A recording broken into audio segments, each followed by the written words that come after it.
What's up, what's up?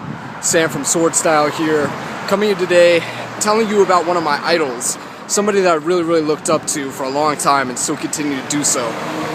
If you aren't familiar with the player slash musician slash composer slash genius, Frank Zappa, I highly suggest you check him out.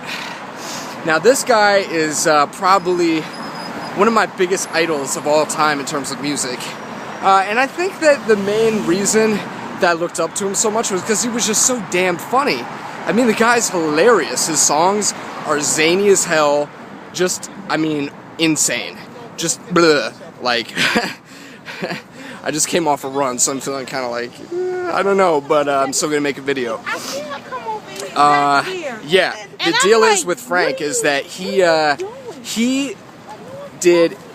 okay, so this guy cared so little about what other people thought of what he did that he literally paved an entire thing that nobody has been able to replicate since him.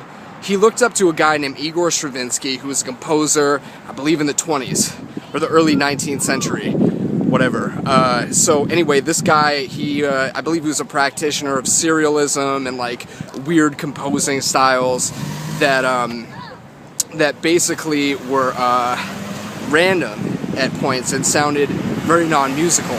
But Frank took it and he applied it to, I mean, he just made his own thing. I believe he started with like a rock-type band, Hot Rats, and then he eventually developed the Mothers of Invention, which was more of an orchestra of like zany sorts. So anyway, this guy, I look up to him a lot because mainly he definitely wasn't so concerned with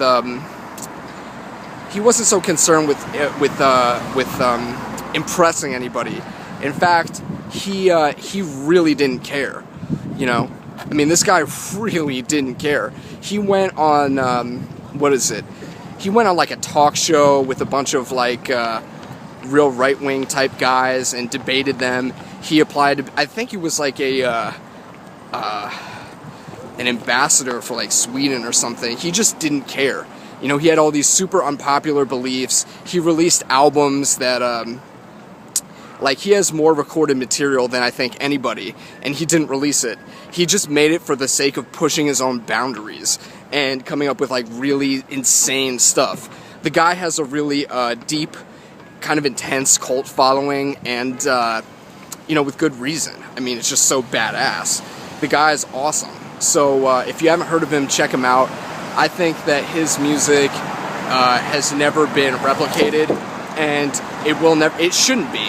It's only been replicated by his son Weasel, who put out a Zappa Plays Zappa show where he actually plays his father's pieces verbatim, and it's a super awesome show if you haven't seen it. Really well done. He really took a lot of time getting it done. Frank Zappa, man, you know, there's nobody quite like him.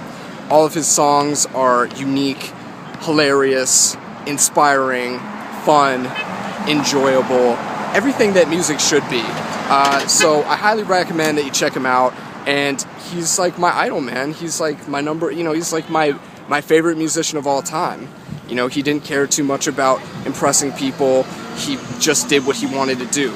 You know, his guitar playing was extremely unique. He wasn't trying to impress anybody. He wasn't trying to be Jimi Hendrix or Stevie Ray Vaughan. He was just trying to be Frank to the fullest. And that's what you know what? That's why I respect him so much, is that he was Frank to the fullest until he died. You know? He didn't care, man. He didn't follow anybody else's rules, and he just did what he wanted to the max. And he had massive success because of it.